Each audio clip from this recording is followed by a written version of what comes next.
नमस्कार दोस्तों, आप सभी को अपने YouTube चैनल साइंस हब 274 में स्वागत है। आज हम लोग पढ़ने वाले हैं 10th क्लास का केमिस्ट्री। और केमिस्ट्री में आज हम लोग तीसरा पाठ पढ़ने जा रहे हैं। और इस तीसरा पाठ में हम लोग कुछ सॉल्व देखेंगे, पढ़ेंगे। और इससे पहले हम 2 पार्ट दे चुके हैं, जिसका लिंक हम डिस्क्रिप्शन में दे देंगे। हम पार्ट 1 और पार्ट 2 का दोनों का जो लिंक है डिस्क्रिप्शन में हम दे देंगे। आप वहां से भी देख सकते हैं या फिर प्लेलिस्ट में जाके देख सकते हैं। तो पार्ट 1 में हम पढ़े थे अम्ल क्या है, अम्ल के बारे में पढ़े थे, अम्ल का परिचय पढ़े थे, और दूसरा में क्षार पढ़े थे।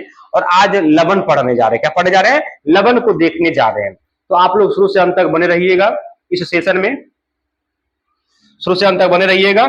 तो आप लोग जो है इसको एक थोड़ा सा भी स्किप नहीं कीजिएगा। और जो बच्चे इस चैनल पर नए हैं तो इस वीडियो को थोड़ा सा कर दीजिए शेयर, ठीक है। और जो सब्सक्राइब नहीं किए वो सब्सक्राइब कर लीजिए, और जो लाइक नहीं किए वो लाइक भी ठोक दीजिए ना। चलिए फटाफट चलते हैं आगे। तो हम लोग आज पढ़ेंगे क्या? आज पढ़ेंगे साल्ट क्या है। साल्ट क्या है ना, साल्ट को ही पढ़ने जा रहे हैं, ठीक है। तो साल्ट को हम लोग पढ़ेंगे कि लवण अर्थात साल्ट क्या है। लवण अर्थात घोल, यानी अर्थात नमक। नमक क्या है? धातु और अम्ल, धातु और अम्ल के बीच अभिक्रिया के फलस्वरूप बने यौगिक को लवण कहते हैं। धातु और अम्ल के बीच जब अभिक्रिया होती है, धातु और अम्ल के बीच जब अभिक्रिया होती है, अभिक्रिया होने के बाद जो प्राप्ति होती है, जो प्राप्त होता है, उसे क्या कहते हैं? लवण कहते हैं। जैसे में देखिए, ध्यान दीजिएगा, मान लिया जाए हम जो ये लिख रहे हैं Na है ना, और क्या है? देखिए Na और NaCl। Na क्या है? सोडियम। सोडियम क्या है भाई? सोडियम धातु है? नहीं मालूम मुझे। तो सोडियम की परमाणु संख्या कितनी होती है? 11 होती है। तो 11 होती है ना, इसको इलेक्ट्रॉनिक विन्यास करेंगे 1 2 8 1, जिसकी बाहरी कक्षा में 1 इलेक्ट्रॉन, 2 इलेक्ट्रॉन, 3 इलेक्ट्रॉन हो, वो धातु होता है। वो क्या होता है? धातु। जिसकी बाहरी कक्षा में 5 6 7 इलेक्ट्रॉन, अधातु। जिसकी कक्षा में बाहरी कक्षा में 8 इलेक्ट्रॉन, वो अक्रिय गैस, जिसको नोबेल गैस बोलते हैं। जिसकी बाहरी कक्षा में 4 इलेक्ट्रॉन, वो क्या होता है भाई? वो होता है उपधातु होता है। हम लिख देते हैं, यानी कि 1 2 3 धातु, 5 5 6 7 अधातु। क्या हो जाएगा ये? अधातु। उसके बाद में 8 अक्रिय गैस, 8 क्या है? अक्रिय। और 4 क्या है? उपधातु। 4 क्या है? उपधातु है। 4 जो है ना बउआ, उपधातु है। तो हम लोग जान गए हैं बाहरी कक्षा में 1 2 3 इलेक्ट्रॉन हो, धातु होती है, और 5 6 7 अधातु, 8 अक्रिय गैस, और 4 जो उपधातु है। तो ये क्या है? धातु। धातु की अभिक्रिया किससे हुआ? अम्ल से हुआ, क्योंकि हाइड्रोक्लोरिक अम्ल। ये क्या? धातु। तो क्या बन जाएगा ये? देखिए NaCl, नमक की प्राप्ति हो गया, यानी कि बिलियन ने इसको लवण की प्राप्ति हुआ, और क्या मिल गया हमको? जल। दूसरा क्या है?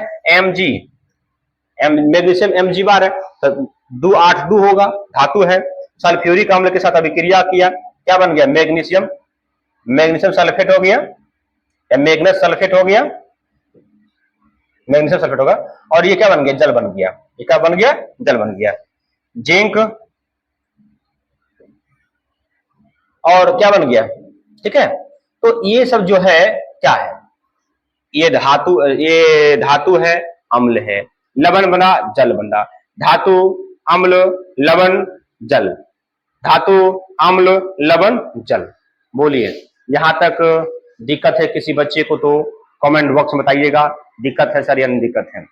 आशा करता आप लोग को समझ में आ गया होगा। तो अगर समझ में नहीं आया है तो बताइए, हम बताएंगे, उसको रिप्ले करेंगे, दोबारा बताएंगे हम।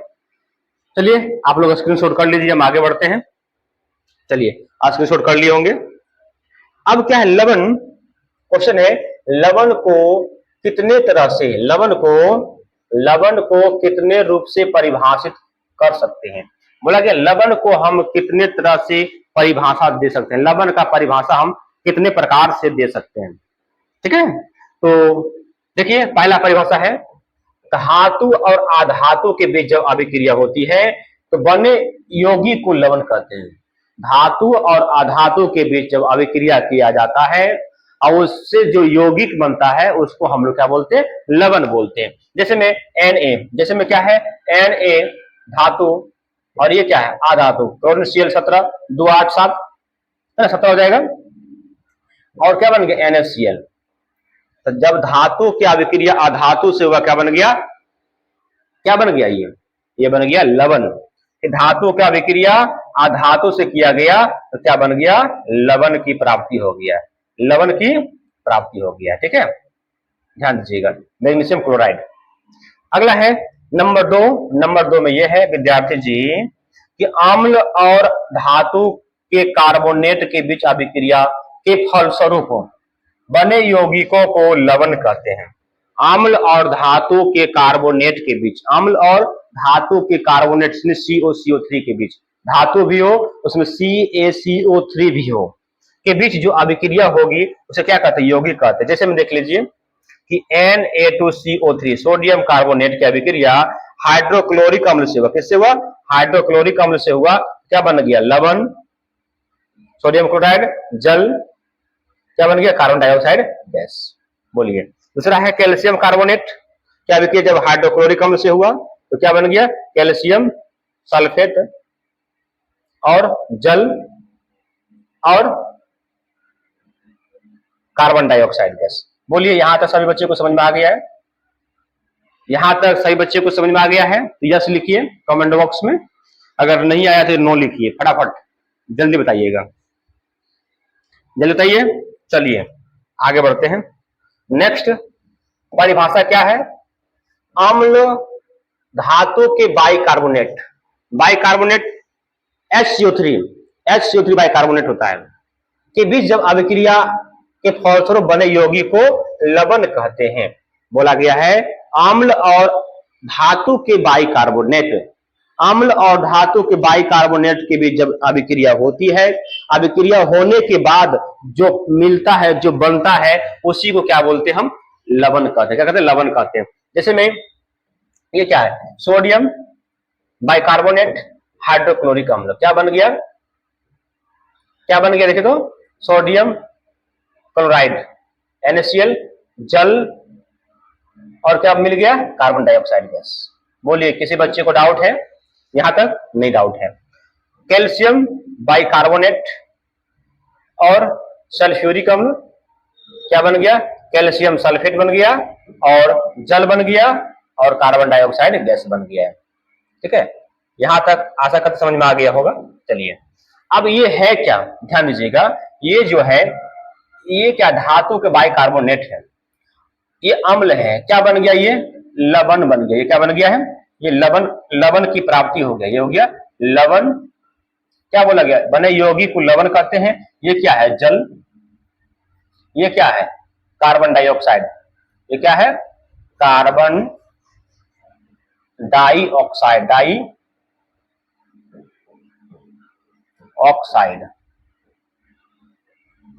ठीक है, कार्बन डाइऑक्साइड। बोलिए क्या यहां तक समझ में आ गया आप लोगों को, यस। चलिए अम्ल और धातु के ऑक्साइड के बीच अभिक्रिया, अम्ल और धातु के oxide O CaO calcium oxide, अभिक्रिया के फलस्वरूप बने यौगिक को लवण कहते हैं। ध्यान दीजिएगा, अम्ल और धातु के ऑक्साइड के बीच जो अभिक्रिया होती है, क्या अम्ल और धातु के बीच, धातु के ऑक्साइड के बीच जो अभिक्रिया होती है उससे बने यौगिक को लवण कहते हैं। जैसे में हो गया है NaO sodium oxide, HCl hydrochloric अम्ल, NaCl और जल की प्राप्ति हो गया। बोलिए किसी बच्चे को डाउट है तो बताइए। पोटेशियम हाइड्रोक्साइड, सल्फ्यूरिक अम्ल, पोटेशियम सल्फेट और जल की प्राप्ति हुआ। ये क्या है, ये क्या है धातु के ऑक्साइड, ये क्या है धातु के ऑक्साइड हाइड्रोक्साइड, ये अम्ल, ये भी अम्ल, क्या बन लवण, लवण, ये क्या है जल, जल। बोलिए डाउट नहीं, डाउट तो नहीं होना चाहिए। अब अगला परिभाषा है 5वां नंबर परिभाषा, धातु के ऑक्साइड और अधातु के ऑक्साइड के बीच जब अभिक्रिया होती है तो अभिक्रिया के फलस्वरूप बने यौगिक को लवण कहते हैं। ध्यान दीजिएगा, सोडियम ऑक्साइड सल्फर ट्राइऑक्साइड क्या बन गया, सोडियम सल्फेट, ये क्या बन गया, लवण बन गया। अगला क्या है, अगला देखिए ये है नंबर 6 में, अम्ल और क्षारक के बीच अभिक्रिया के फलस्वरूप बने यौगिक को लवण कहते हैं। यानी अम्ल और क्षारक के बीच जब अभिक्रिया होती है तो जो यौगिक बनता है उसी को हम लवण कहते हैं। तो उसे क्या कहते हैं, लवण कहते हैं। इसमें सोडियम हाइड्रोक्साइड क्या बन गया, जब अभिक्रिया हुआ हाइड्रोक्लोरिक अम्ल से बन गया सोडियम क्लोराइड और जल की प्राप्ति हो गया। कैल्शियम ऑक्साइड सल्फ्यूरिक अम्ल, कैल्शियम सल्फेट और जल की प्राप्ति हुआ। ध्यान दीजिएगा, ये क्या है, ये क्या है, ये क्या है, ये है क्षार, ये भी क्या है क्षार, ये क्या है अम्ल, ये क्या है अम्ल, और ये भी क्या है अम्ल है। तो ये जो बना ये क्या बना है, लवण बना, ये क्या बना, लवण, जिसको हम पानी में घोल सकते हैं। चलिए अच्छी बात है। तो बोलिए यहां तक सभी बच्चे को समझ में आ गया है। तो सर इतना परिभाषा दिखा, सबको याद करना नहीं बउआ, किसी एक को याद करना है, किसी एक को याद कर लीजिए लवण की परिभाषा। अम्ल और क्षार के मिलने के बाद जो यौगिक का निर्माण होता है उसे हम भी लवण कहते हैं। किसी एक को याद रखिए, कोई दिक्कत नहीं है, हमारा काम था सबको बता देना, हम सभी को बता दिए। और आपको यूट्यूब पर ऐसा मिलने वाला कंटेंट नहीं है जो आप लोग बड़े बड़े यूट्यूबर को देख रहे हैं, बड़े टीचर को देख रहे हैं, फॉलो कर रहे हैं, लेकिन ये सब चीज आपको बताने नहीं जा रहे हैं। वो ये सब चीज आपको बताने वाले वो नहीं है, सिर्फ शॉर्ट में बता देते हैं, क्योंकि आपने वो इसलिए यहाँ बताते थोड़ा पढ़ाते यूट्यूब पर, क्योंकि वो अपना ए पर ट्रांसफर कर सके, बच्चे को अपना ए पर एडमिशन करवा सके, इसलिए यूट्यूब पर क्लास ले लेते हैं हल्का फल्का, समझ रहे ना। आज जो क्लास ले रहे हैं वो आपको जेन्युइन क्लास नहीं ले रहे हैं, जो एग्जाम पूछेगा वो क्लास आपको नहीं ले रहे हैं यूट्यूब पर, तो वो क्लास ऐप पर ही लेते हैं वो, ये सब ध्यान में रखिएगा। देखिए अगला क्वेश्चन क्या है, क्वेश्चन यह है अम्ल और भस्म के गुण के आधार पर लवण को कितने भागों में बांटा गया है। बोला अम्ल और भस्म के गुण के आधार पर, चाहे अम्ल का गुण हो चाहे भस्म का गुण हो, के आधार पर लवण को कितने भागों में बांटा गया है। तो अम्ल और भस्म के गुण के आधार पर लवण को 3 भागों में बांटा गया है। पहला क्या है, अम्लीय लवण, भास्मिक लवण, और एक होता है ये क्या, सामान्य लवण। आया बात समझ में। तो हम पहले पढ़ेंगे अम्लीय लवण। लवण कितने प्रकार के होते हैं, लवण 3 प्रकार के, अम्लीय लवण, भास्मिक लवण और एक सामान्य लवण। तो अम्लीय लवण क्या होता है, अम्लीय लवण जब एक परबल अम्ल की अभिक्रिया दुर्बल भस्म के साथ कराने पर जो लवण प्राप्त होता है उसे अम्लीय लवण। ध्यान दीजिएगा, अम्ल कैसा हो, परबल, परबल माने क्या, मजबूत, दुर्बल माने क्या, दुर्बल या निर्बल मतलब कमजोर, ठीक है, क्या जाएगा, कमजोर हो जाएगा। जब एक परबल अम्ल की अभिक्रिया एक दुर्बल भस्म के साथ हो, एक दुर्बल भस्म के साथ कराने पर जो प्राप्ति होती है उसे लवण कहते हैं, तो क्या कहते हैं, अम्लीय लवण कहते हैं। क्लियर है। जैसे मान लीजिए ये क्या है, अम्ल है, और ये अम्ल क्या, हाइड्रोक्लोरिक अम्ल जो है, ये क्या है, हाइड्रोक्लोरिक अम्ल, हाइड्रोक्लोरिक अम्ल। ध्यान दीजिएगा, ये हाइड्रोक्लोरिक अम्ल तो है लेकिन कैसा अम्ल है, प्रबल अम्ल है, प्रबल अम्ल है, प्रबल अम्ल है, ठीक है। और ये क्या है, मैग्नीशियम हाइड्रोक्साइड,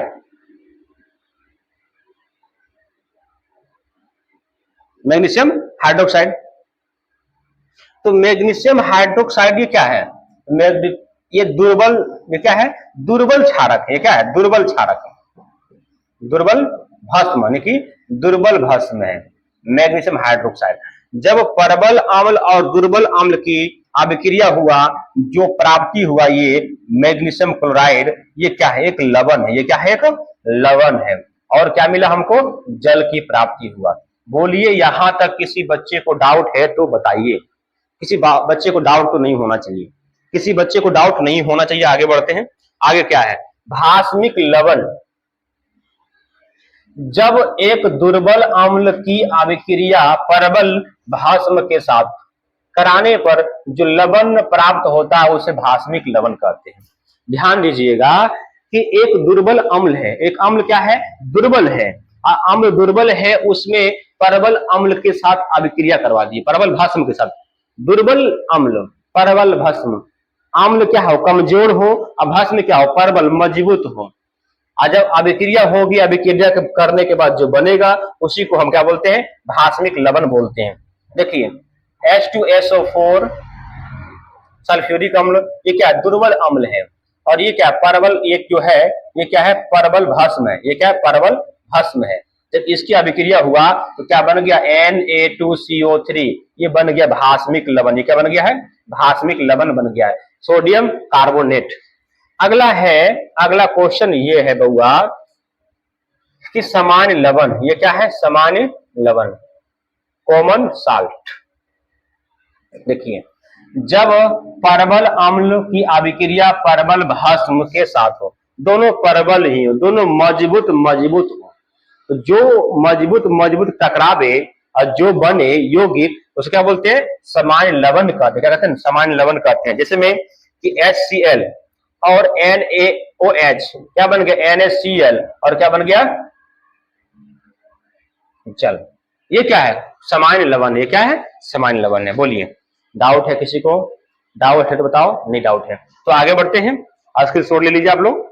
नेक्स्ट, अब यहां समझिएगा लवण निर्माण विधि को लिखें। लवण अर्थात नमक, नमक का निर्माण विधि जो होता है उसके बारे में हम लोग को जानना है ना। लवण के निर्माण विधि क्या होता है उसके बारे में हम लोग जानेंगे और समझेंगे। देखिए लवण निर्माण के विधि को लिखें, लवण के निर्माण विधि निम्न इस प्रकार है। लवण के जो निर्माण विधि होते हैं वो निम्न इस प्रकार है। लवण को पहला विधि क्या है, साधारण विधि यानी सिंपल विधि। सिंपल विधि क्या होता है, सिंपल विधि ये होता है कि इसमें समुद्र के पानी से नमक निर्माण किया जाता है। इसमें समुद्र के पानी से नमक का निर्माण किया जाता है। इसमें क्या किया जाता है विद्यार्थी जी, इसमें किया जाता है कि एक खेत में, एक गड्ढा में, एक तालाब में एक समुद्र का पानी को भर दिया जाता है। तालाब हो या गड्ढा हो या फिर खेत में एक माने समुद्र का पानी को भर देते हैं, पूरा टैंक के द्वारा, मोटर के द्वारा उसको भर दिया जाता है।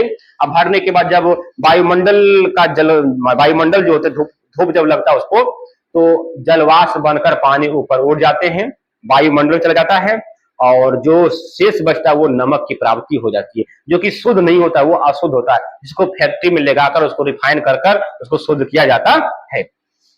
देखिए यहाँ दिखाए हैं कि देखिए ये व्यक्ति है, खेत में पानी को डाल दिए हैं, और पानी को डालने के बाद में सूख गया, और सूखने के बाद जो बचा वो क्या बच गया, नमक की प्राप्ति हो गया। देखिए नमक का ढेर दिख रहा है आप लोगों को, नमक का ढेर हर जगह दिख रहा है आपको, है ना, ढेर कर दिया है। चलिए दूसरा विधि क्या है, दूसरा विधि है प्रयोगशाला विधि। दूसरा विधि है प्रयोगशाला विधि।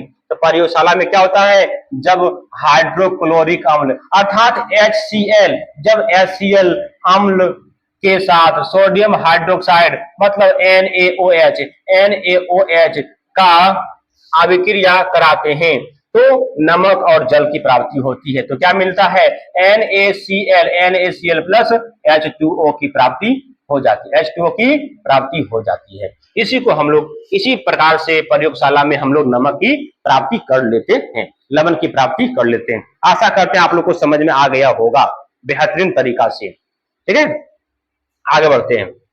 चलिए इस क्वेश्चन का आंसर जानने से पहले एक आपसे नम्र निवेदन है कि जो जो बच्चा इस चैनल के माध्यम से जुड़े हुए हैं वो इस वीडियो को कर दीजिए शेयर, और जो इस चैनल को सब्सक्राइब नहीं किए हैं वो कर लीजिए सब्सक्राइब, और जो इस वीडियो को लाइक नहीं किए हैं वो लाइक भी ठोक दीजिए, फटाफट लाइक को ठोकिए, फटाफट लाइक ठोकिए। ठीक है, देखिए अब हम इस क्वेश्चन को जानेंगे, इसका आंसर हम जानेंगे।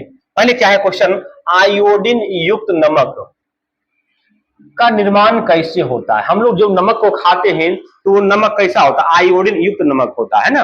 अगर आयोडीन युक्त नमक नहीं खाएंगे तो हम लोग को घेंघा रोग हो जाएगा, घेघा रोग हो जाएगा ना।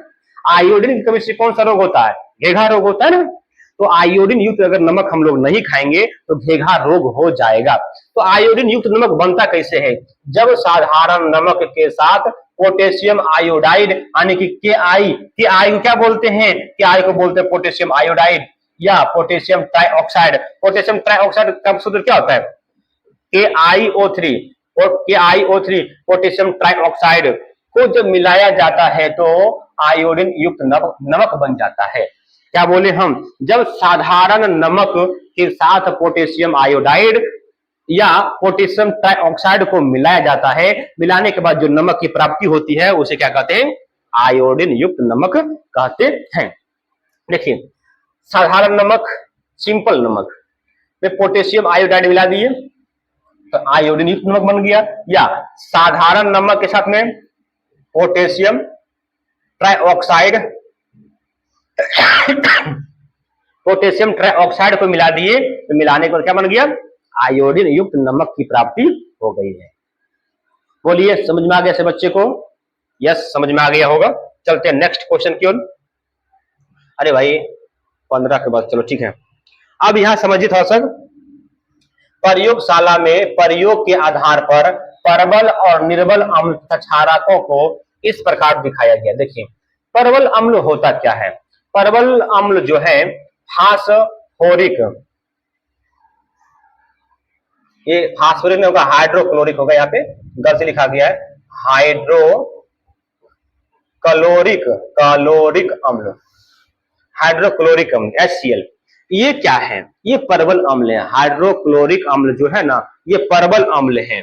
सल्फ्यूरिक अम्ल, ये भी परवल अम्ल है। नाइट्रिक अम्ल, ये भी परवल अम्ल है, HNO3। और क्लोरिक अम्ल या क्लोरीन अम्ल, तो क्लोरिक अम्ल क्या होता है, HClO3, ये भी परवल अम्ल है। तो निर्बल अम्ल कौन सा है बाबू, निर्बल अम्ल ये है फास्फोरिक अम्ल H3PO4, एसिटिक अम्ल CH3COOH, कार्बोनिक अम्ल H2CO3, ऑक्जेलिक अम्ल COOH whole twice into 2H2O। ये क्या है, परवल अम्ल और निर्बल अम्ल के पहचान है ये। देखिए, अगला ये है परवल क्षारक, sodium hydroxide NaOH, potassium hydroxide KOH, ये दोनों क्या है, परवल। निर्बल, magnesium hydroxide MgOH whole twice, calcium hydroxide CaOH whole twice. ठीक है, आप लोग ये तो समझ में आ गया होगा। तो हम लोग यहां से नेक्स्ट वीडियो में पढ़ेंगे, यहां से हम लोग नेक्स्ट वीडियो में देखेंगे, लेक्चर 4 में देखेंगे। तब तक के लिए आप लोग से विदा चाहते हैं। जय हिंद, जय भारत।